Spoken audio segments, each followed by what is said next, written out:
Abah rek carita ya. Aya hiji jalan anu teu meunang dilewati ku pedagang. Di perbodan segala, di portal, di anu jaga di napos. Tah, hiji mangsa aya nu dagang lewat kadinya. Meureun nu jaga teh rada meleng. Dipegatlah ku nu jaga. Eta teh nu dagang salak. Dihukum lah gitu ku si penjaga teh.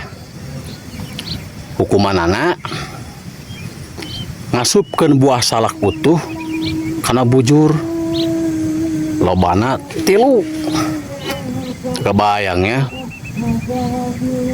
daek teu daek teh tukang salak teh meureun lah daripada aing cenah meureun di penjara geus bae nurut hukuman eta. Nyimitian kumaha diasupkeun kana bujurna.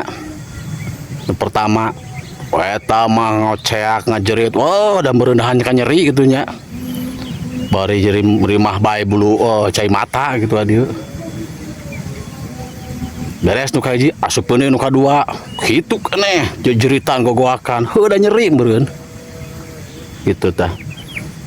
Pas giliran ngasupkeun nu katilu, eta si tukang salak teh kal kaseuri. Meni mirasaun kaguguan seuri teh.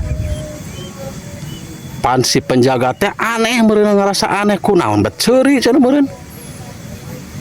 Ditanya lah tukang salak teh ai maneh kunaon seuri. Cek tukang salak teh bari nunjuk ka jalan kan di portal.